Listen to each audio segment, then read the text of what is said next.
Bismillahirrahmanirrahim. Assalamualaikum warahmatullahi wabarakatuh. Saya Rizky Titabaia, NIM 2018 0430 116, Prodi Ekonomi, Fakultas Ekonomi dan Bisnis, Universitas Muhammadiyah Yogyakarta. Di sini saya akan menjelaskan tentang kurs valuta asing. Yang pertama, pengertian dan perhitungan kurs valuta asing. Kurs valuta asing adalah rasio nilai antara suatu mata uang dengan mata uang lainnya. Artinya, kurs menunjukkan perbandingan nilai antara dua mata uang yang berbeda. Kurs adalah nilai suatu mata uang jika dipertukarkan dengan mata uang lain. Artinya, nilai suatu mata uang ditentukan oleh nilai tukar mata uang tersebut terhadap mata uang lainnya. Kurs adalah harga mata uang negara yang dinyatakan dengan uang negara lain. Artinya, kurs menyatakan harga suatu mata uang jika diperjualbelikan dengan mata uang lainnya. Selanjutnya, pengertian definisi spread kurs valuta asing. Kurs jual selalu lebih tinggi dari kurs beli. Selisih antara kurs jual dan kurs beli ini disebut sebagai spread. Ini adalah kaidah mendasar perdagangan. Adapun yang diperdagangkannya, pedagang akan selalu membeli pada harga yang lebih rendah dan kemudian menjual dengan harga yang lebih tinggi. Bank sebagai pedagang mata uang asing akan melakukan hal yang sama. Jadi, spread adalah selisih antara harga jual dan beli yang merupakan komponen dari biaya transaksi. Selisih kurs ini adalah keuntungan bagi pihak bank atau dealer yang diperoleh dari setiap transaksi mata uang asing. Selanjutnya, kutipan kurs mata uang asing. Yang pertama, di sini saya akan menjelaskan tentang direct quotation, indirect quotation, euro quotation, American quotation. Yang pertama, direct quotation yaitu menunjukkan satu unit mata uang asing yang dinyatakan dengan unit mata uang lokal atau domestik. Indirect quotation yaitu menunjukkan satu unit mata uang lokal yang dinyatakan dengan unit mata uang asing. Euro quotation yaitu menyatakan satu unit dolar Amerika dengan unit mata uang asing lainnya. American quotation menyatakan satu unit mata uang asing dengan unit mata uang dolar Amerika. Selanjutnya, ini adalah contoh perhitungan dari indirect quotation, direct quotation, euro quotation, dan American quotation. Selanjutnya, ada faktor penyebab perubahan kurs secara langsung. Yang pertama, permintaan falas akan ditentukan oleh impor barang dan jasa ke dalam negeri dan ekspor modal dari dalam ke luar negeri. Yang kedua, adanya penawaran valuta asing akan ditentukan oleh ekspor barang dan jasa ke luar negeri dan impor modal dari luar ke dalam negeri. Selanjutnya ada faktor penyebab perubahan kurs secara tidak langsung. Yang pertama, posisi neraca pembayaran. Neraca pembayaran memiliki pengaruh terhadap nilai tukar dari mata dalam negeri. Jika neraca pembayaran defisit, maka permintaan terhadap valuta asing akan meningkat, sehingga menyebabkan nilai rupiah melemah. Sebaliknya, jika neraca pembayaran surplus, permintaan terhadap falas akan menurun, dan hal ini menyebabkan nilai rupiah menguat. Yang kedua, tingkat inflasi. Penurunan daya beli mata uang yang ditunjukkan oleh kenaikan tingkat harga di negara yang bersangkutan akan diikuti dengan depresiasi atau pelemahan nilai tukar mata uang negara tersebut. Sebaliknya, kenaikan daya beli mata uang domestik akan mengakibatkan apresiasi atau penguatan nilai tukar mata uang domestik tersebut. Yang ketiga, tingkat bunga. Dengan asumsi ceteris paribus, kenaikan tingkat suku bunga bank untuk mata uang domestik akan menyebabkan mata uang domestik mengalami apresiasi terhadap nilai mata uang negara lain. Yang keempat, tingkat pendapatan nasional. Tingkat pendapatan nasional hanya akan mempengaruhi nilai tukar melalui tingkat permintaan valuta asing. Kenaikan pendapatan nasional yang diiringi dengan meningkatnya kegiatan transaksi ekonomi melalui kenaikan impor akan meningkatkan permintaan terhadap valuta asing, sehingga menyebabkan nilai mata uang domestik terdepresiasi. Yang kelima, kebijakan moneter. kebijakan pemerintah untuk mempengaruhi kegiatan ekonomi dapat mempengaruhi pergerakan kurs.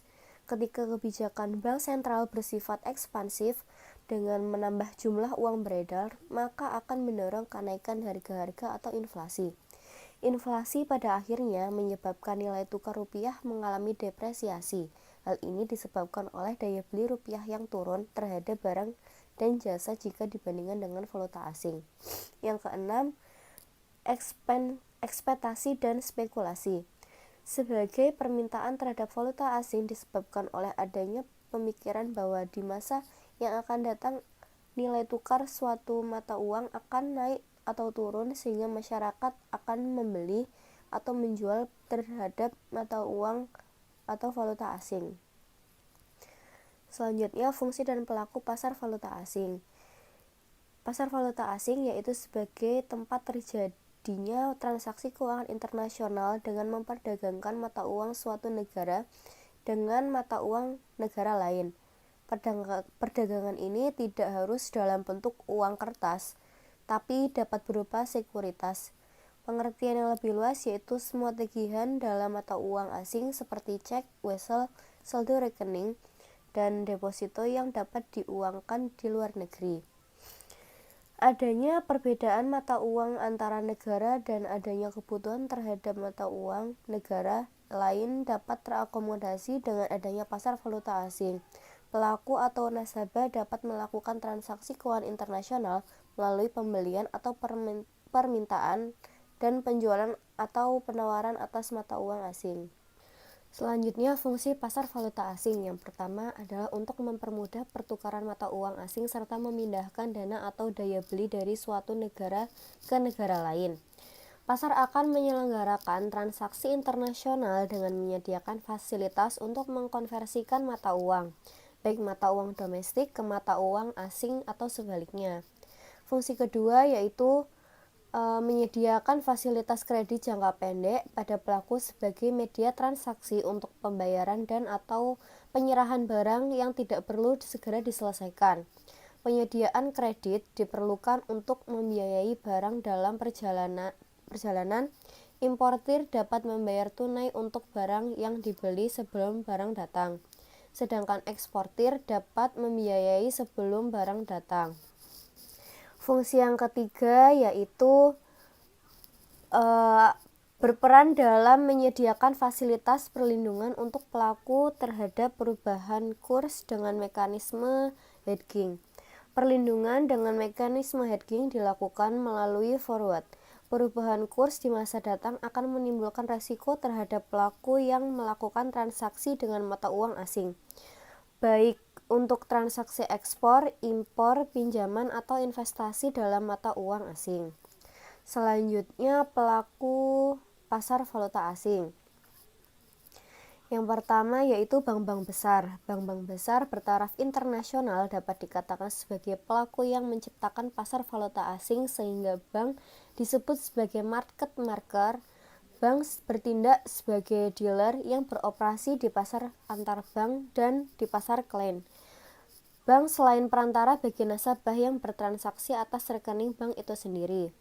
Yang kedua ada perusahaan manajemen investasi.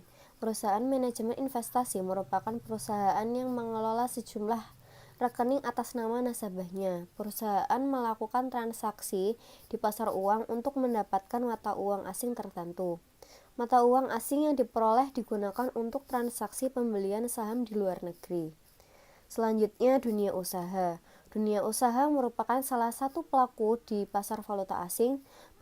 Beberapa perusahaan dalam aktivitasnya melakukan pembayaran barang atau jasa dalam mata uang asing. Perusahaan yang melakukan ekspor atau impor membutuhkan mata uang asing dalam transaksinya. Selanjutnya, pialang mata uang asing. Pialang mata uang asing adalah perusahaan yang didirikan khusus untuk melakukan kegiatan jasa perantara bagi kepentingan sejumlah nasabahnya di pasar valuta asing.